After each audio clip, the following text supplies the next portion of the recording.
Hey, what's up, guys? So I know it's a little bit late, and I know I haven't been doing some of the real talks lately, um, because I didn't really have any good topics, and I really didn't back then. I didn't really have the right spirit or whatever to be doing giving people advice when I wasn't even living right. Um, but so that's why I haven't been doing any real talks. But let's get into this. So this last weekend, let's just say it was life changing for the good. It was already amazing. I'm just gonna say it's amazing, and I'm so excited to tell you and share it with you guys. Um, so we had this like camp we call camp meeting, or what a lot of people would say revival or whatever, I guess.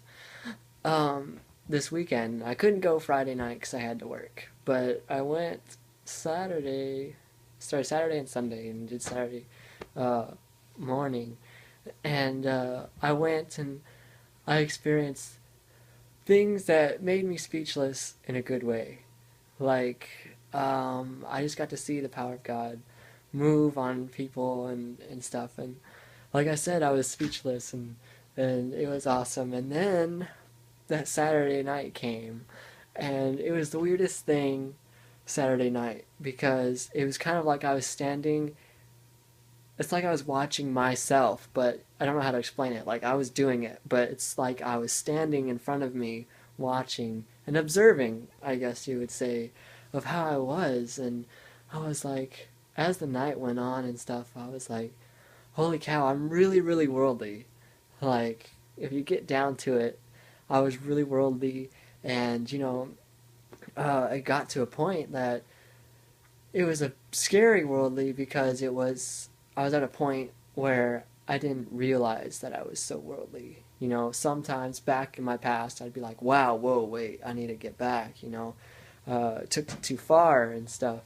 But this time I wasn't. I didn't feel bad. I wasn't depressed. I was uh, I just was, I don't know, just living, I guess. But anyway, Saturday night was a eye-opening experience. I was just like, wow, I'm really worldly, and I'm a really bad testimony, and I'm a really bad Christian. I actually am a Christian, like the worldly Christian, like people say. I don't really like to use. I know that's what you have to say, I guess. Uh, on the books, on the record, that I'm a Christian. I really don't like to say that I'm a Christian because I don't like what that name has become in this today's world. Like, oh, you're a Christian, it's got a bad rap. So I like to say I'm a follower of Christ. I strive to be like Christ. Um, so that's what kind of what I'm at right now, standing.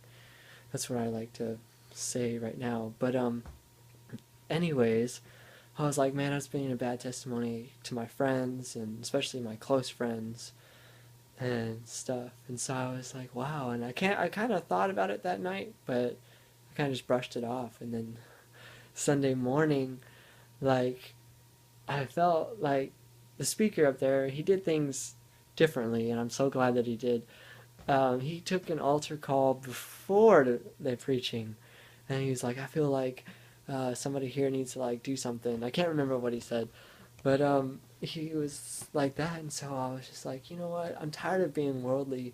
I'm tired of the world and the music. Especially music.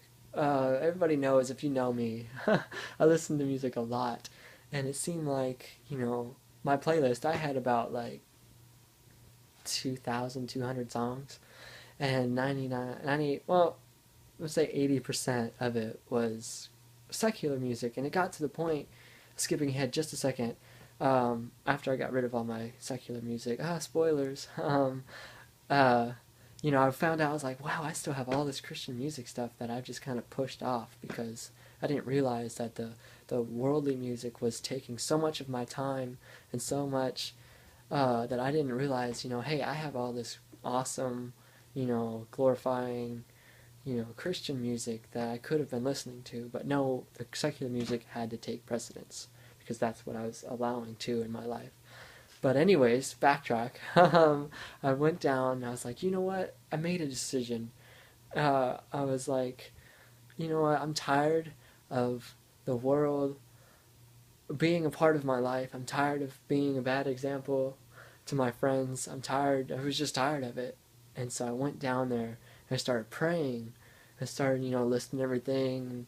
And then I got down there, and at first I was like, am I done? And I was like, wait, if I have to ask myself, am I done? I'm not done. And I told myself, I'm not leaving this altar until I give up everything. And so after that, I just pressed in to him, and I was just like asking him, like, Lord, I don't want this. I don't want it anymore. I don't want any of the world inside of me. I don't want a desire for the world. I want a bad taste for the world in my mind, in my heart, in my mouth, And so I gave him everything, and it was amazing. And when I was praying and stuff, I'm a very visual person, so I was saying there, and I could see this figure. Of course, I always have a figure of Jesus in my mind, I guess. I can't really describe it, it's just what I see. And I heard him say, are you for sure? Like, for real, because I will. It's like, but I need to know that this is what you want, you know? And I said yes. And so after that, uh, when that happened, I just felt like I was floating, like, because I was so free. And like, when I was praying, especially for the music, and I was like, even the Christian music and stuff, I just don't want music being my life, I don't want running my life. I don't want to have to get up and have to go, like, straight to music and stuff, because that's an addiction, and I don't want to be addicted to anything. And so I could just feel, like I said, see this, like, I can see, like, all this black strings on my body, right? And when I was praying, I was like, I don't want it anymore. I don't want to be bound by music, whether it's Christian or secular. I definitely didn't want secular music, but I could just feel like this big black ball with a bunch of strings attached to my body. I could see it being ripped from me, and each one. And as that was happening, I heard the devil, and he was like, "No, you're too far deep, man. You like too many songs. You're gonna have to give up too much." And I was like, "You know what? I don't want any of it."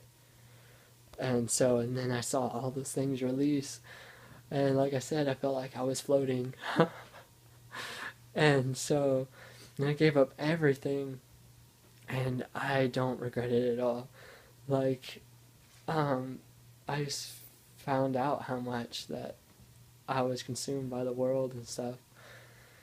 And I feel like 100,000% better.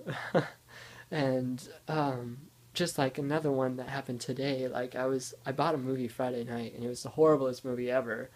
Um, but but I hadn't opened it yet, and so I was like, you know what? I'm starting to get rid of things that I don't need. Some of the music, all of my music, secular music, and some of the movies that are just outrageously horrible that I can't believe I watched or bought. Um, and so I was like, you know what? I'm taking this back. I don't need this here. I'm not gonna watch it. I didn't have a desire to watch it anymore, so I took it back. And as I was before I took it back, me and my friends went to Bell's, which, side note, I got a new jacket. Anyways, um, uh, I saw, it's like a behind the scenes of Duck Dynasty and stuff, and it was the same price as the movie that I was taking back that I didn't want to watch. And I thought, wow, God, you're awesome, because, like, he says you get rid of the bad and you replace it with the good. And I was like, I was going to take it back anyways, no strings attached, because I didn't care. I didn't want it in my life anymore. But it was just cool to see that God was like, here, you took this back, you got rid of it, but here's something else that you can replace it that glorifies me and stuff, It was just some Duck Dynasty thing. And I was like, this is good, you know. He replaced it without having, I don't know how to explain it. He just, here, you got rid of this, but here, I'll give this to you, So that was amazing. I just felt like, thank you, Lord, for just doing that. Um, so yeah, this a new chapter in my life, and it's actually the new book. I'm gonna say it's a new book, not just a chapter, because it's not this time it's not going to just be a couple months here and there and then go back. Because my friend, which actually Matt, I texted him right after it happened, but a couple times back, I think it was like 2 years ago, one time that I gave it all up, and I was talking to him at our lockers, and I was like, yeah, man, I gave it up. I don't do that anymore. And he's like, you'll be back. He's like, just give it some time. And then that really sunk in to me forever, ever since he said that, because, that's like, it opened my eyes to be like, wow, this is how people see when you get on fire for Jesus and then all of a sudden you just go back. That's really bad testimony and stuff. And so I texted him, because he texted me, he's like, hey, I got my new phone. And I was like, yeah, I got my life. Oh, his phone back, because he got a new phone. And I was like, yeah, I got my life back. And he's like, why? What do you mean? And so I explained, what happened. And I was like, man, look, I'm sorry that I was a bad testimony that you guys saw. I know, because he's my best friend. We've been through a lot of things together. And I was like, I'm sorry that that you had to see me go up and down and up and down and then down and down. So I said, but this time it's different, and I feel it's different because I'm so glad that I don't have a desire for the world anymore and stuff, So yeah, that's what's been going on.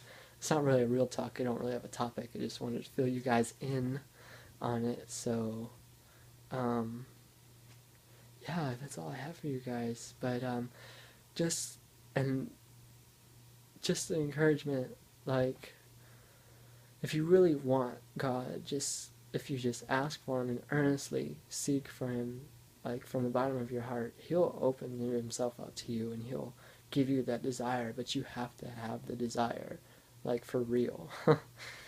And I'm sorry if you didn't know me, or if you don't know me, or if you do know me. I'm sorry if I gave you a bad vision or a bad testimony to you guys, because I understand that I don't care if you don't want it to be.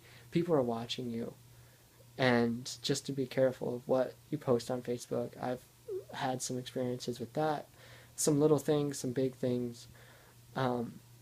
Just watch what you say on social media, and just really, just if you're living for God and living by His word, you don't really have to, because it's just going to come out that way. But just think before you post, or think before you say, like, who's watching me? Because everybody's watching you, whether you know them or not.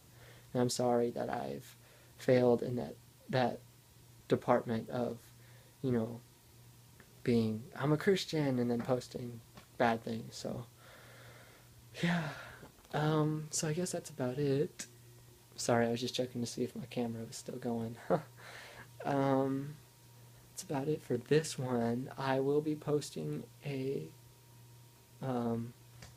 daily vlog that I haven't in a while. I think it's going to be a mixture of like 2 weekends, because I forgot one weekend. But yeah, so I love you guys.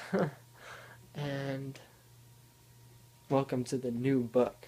It's called Philip Vessel. Anyways, guys, I'll see you guys next time.